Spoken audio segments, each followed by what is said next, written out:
Assalamualaikum warahmatullahi wabarakatuh. Selamat siang.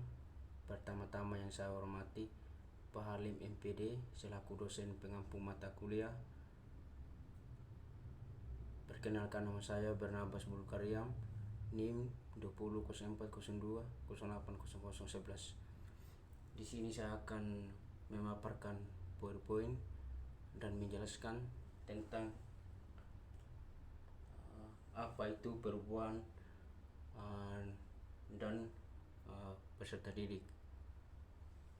Di sini perubahan yang relatif permanen dalam potensi perilaku seseorang dan sebagai hasil dari pengalaman atau sebuah latihan yang diperkuat.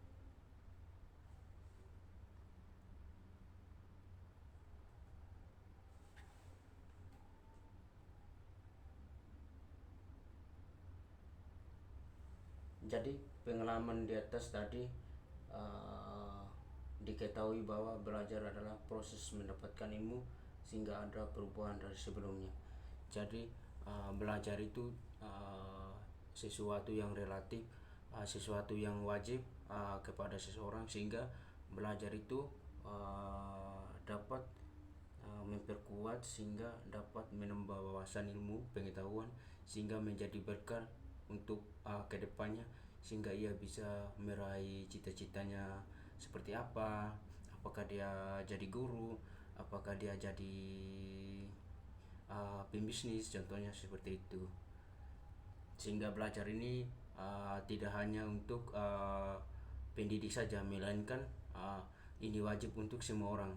Orang tua saja mereka masih belajar bagaimana untuk kedepannya seperti apa gitu. Lanjut. Di sini apa perbedaan belajar dan pembelajaran. Sedangkan pembelajaran itu sendiri merupakan suatu proses antara peserta didik di sekolah. Contohnya pembelajaran, contohnya guru melakukan aktivitas pembelajaran di sekolah, di situ ada siswa seperti itu. Jadi pembelajaran itu dilakukan oleh sang guru dan menjadi motivator terhadap siswanya di dalam lingkungan sekolah maupun di dalam kelas.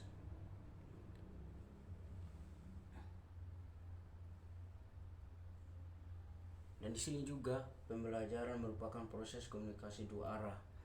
Mengajar dilakukan oleh pihak guru sebagai pendidik, sedangkan belajar dilakukan oleh peserta didik atau murid. Di sini yang dimaksud dengan pembelajaran dua arah, contohnya mengajar itu dilakukan oleh sang guru. Contohnya dia mengajar di sekolah, dia menghadap murid-muridnya, di situ dia melakukan pembelajaran, contohnya memberikan materi terkait tentang kemampuan menyimak siswa, contohnya seperti itu. Sehingga di situ ada peserta didik mereka akan mendengarkan apa yang disampaikan oleh gurunya, seperti itu. Di sini hasil belajar. Apa itu hasil belajar? Hasil belajar merupakan kemampuan yang dimiliki siswa setelah ia menerima pengalaman belajar dari gurunya. Contohnya hasil belajar, contoh hal kecil saja, hasil belajar saya di kampus, contohnya seperti itu. Hasil belajar saya ketika saya menimba ilmu di kampus dari bapak-bapak dosen, di situ saya setiap tahap bertahap ada perkembangan seperti itu. Jadi hasil belajar ini merupakan salah satu bagaimana kita memperoleh suatu hal yang kita inginkan dengan tujuan yang positif, seperti itu.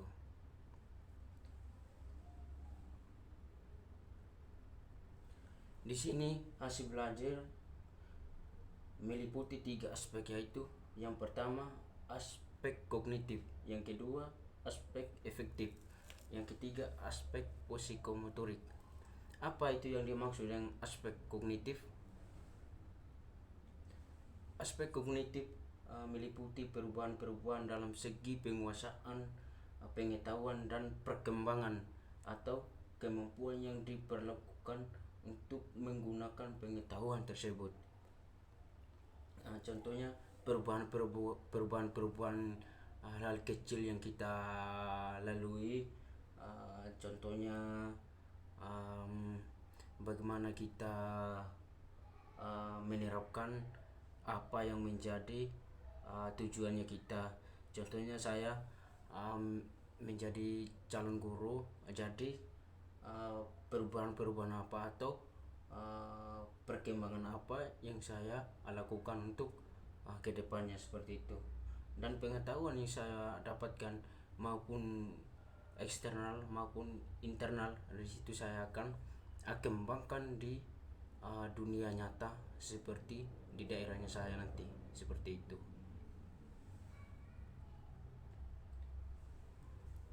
Yang kedua, aspek efektif. Apa itu yang dimaksud dengan aspek efektif?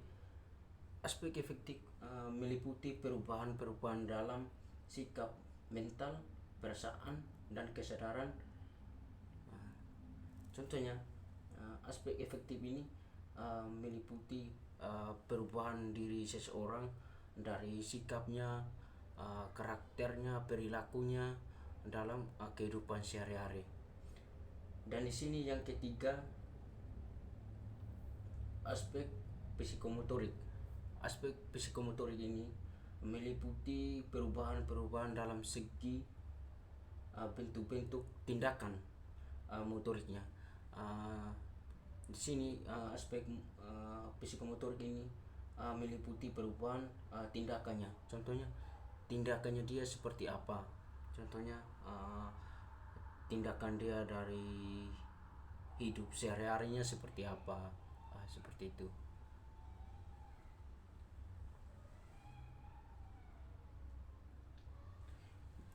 Berdasarkan pengertian di atas, dapat disimpulkan bahwa hasil belajar siswa adalah suatu kemampuan atau keterampilan yang dimiliki oleh siswa setelah siswa tersebut mengalami aktivitas belajar.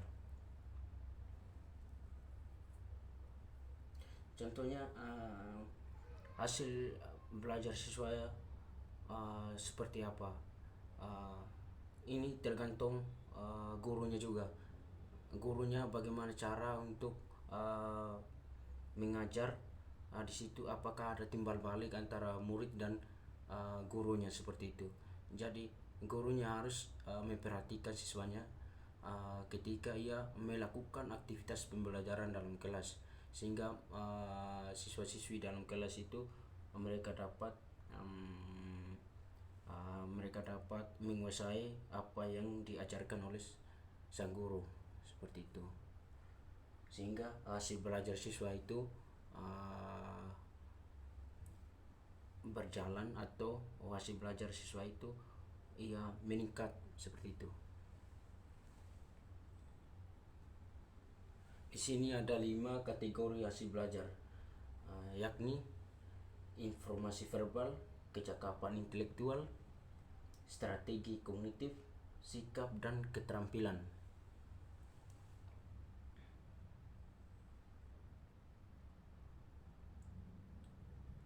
Di sini hasil belajar yang dicapai siswa dipengaruhi oleh dua hal atau faktor utama sebagai berikut.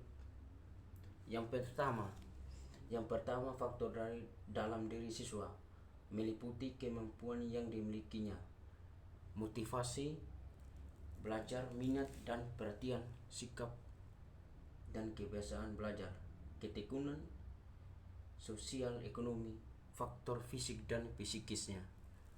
Jadi faktor dari dalam diri siswa ini meliputi beberapa faktor ini, sehingga faktor-faktor ini yang mempengaruhi siswa dalam pembelajaran. Yang kedua, faktor yang datang dari luar diri siswa atau faktor lingkungan, terutama kualitas pengajaran. Contohnya dari faktor dari luar siswa, contohnya hal kecil saja, siswa bergaul dengan teman-temannya, contohnya yang merokok, minum, pemabok. Contohnya hal kecil saja zaman sekarang, zaman-zaman modern, sehingga siswa mereka dapat mengakses internet, mengakses modern sekarang, sehingga mereka dapat bertemu dimanapun dan kapanpun saja. Di situ mereka akan nongkrong dan minum mabuk. Di sini adalah faktor-faktor yang mempengaruhi fisik maupun psikis siswa. Apalagi di dalam lingkungan, di dalam lingkungan yang sangat bersifat fatal, siswa akan mengalami kegangguan jiwaan.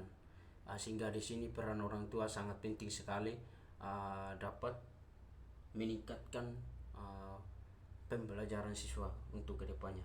Jadi peran orang tua dan guru di sini sangat penting sekali.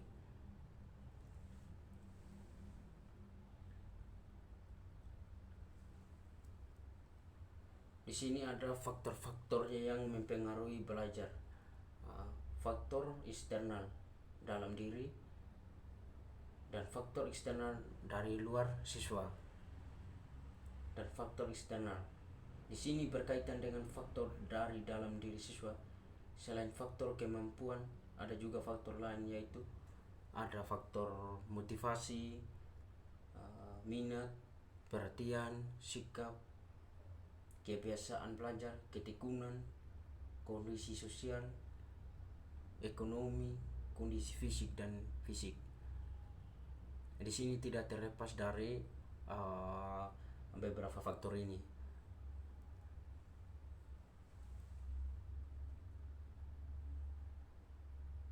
Di sini juga kehadiran faktor psikologis dalam belajar akan memberikan andil yang cukup penting. Faktor-faktor psikologis akan senantiasa memberikan landasan dan kemudahan dalam upaya mencapai suatu tujuan atau suatu tujuan belajar siswa secara optimal. Di sini banyaknya faktor-faktor ini sangat mempengaruhi sekali pentingnya pentingnya belajar, hasil belajar siswa, faktor-faktor yang mempengaruhi siswa dalam lingkungan maupun dalam lingkungan sekolah, bahkan dalam lingkungan keluarga, dan juga pergaulan bebas. Dan di sini juga berperan penting sang guru memberikan motivasi, memberikan gambaran mengenai bagaimana ia menjadi siswa yang teladan untuk mencapai cita-citanya untuk kedepannya, sehingga ia tidak terjerumus dalam hal-hal yang negatif, sehingga ia dapat meraih cita-citanya untuk kedepannya. Sehingga faktor-faktor ini sangat mempengaruhi sekali belajar siswa. Mungkin itu saja, sekian dan terima kasih. Assalamualaikum warahmatullahi wabarakatuh.